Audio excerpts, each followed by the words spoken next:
కానీ అంత టైం కూడా ఇవ్వకుండా వాళ్ళు రేపే పంతుల్ని కూడా పిలిపిస్తున్నారు. మనం ఫుల్గా లాక్ అయిపోయాం మిథున.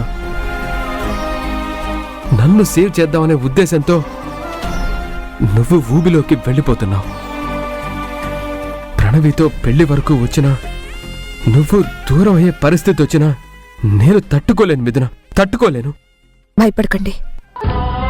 పరిస్థితి అంత దూరం వచ్చేంత వరకు నేను చూస్తూ ఊరుకుంటానా? ఈలోపే నిజాన్ని బయటపెడతాను. ఎలా? ఏమండి, ఒక్కోసారి మన కళ్ళే మనల్ని మోసం చేస్తాయి. మీరు తప్పు చేశారని మీరు నిజంగా నమ్ముతున్నారు. మీరంత బలంగా నమ్ముతున్నారు అంటే మిమ్మల్ని నమ్మించడానికి అంతకంటే బలమైన ప్రయత్నాలే జరిగి ఉంటాయి. అంతకు మించిన కల్పిత సంఘటనలే క్రియేట్ చేయబడి ఉంటాయి.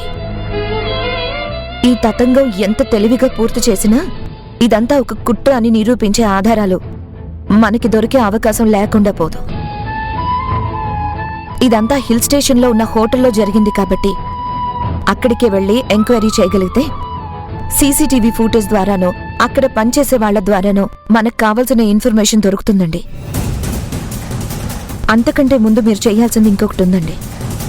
మీరిక్కడి నుంచి హిల్ స్టేషన్కి వెళ్లే వరకు అసలు ఏం జరిగిందో నాకు పిన్ టు పిన్ చెప్పండి. అది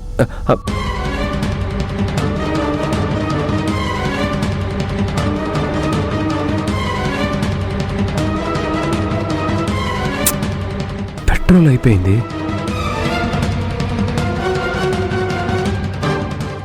ఈ లోపు నడుచుకుంటూ టెంపుల్కి వెళ్దాం పదా.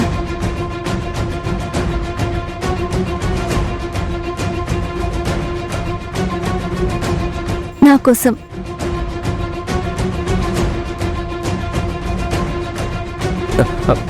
ఇది జరిగింది మిథున. మీరు చెప్పిందంతా విన్న తర్వాత మీకు ఎలాంటి అనుమానం రాకుండానే చాలా న్యాచురల్గా తెలివిగా మీ మీద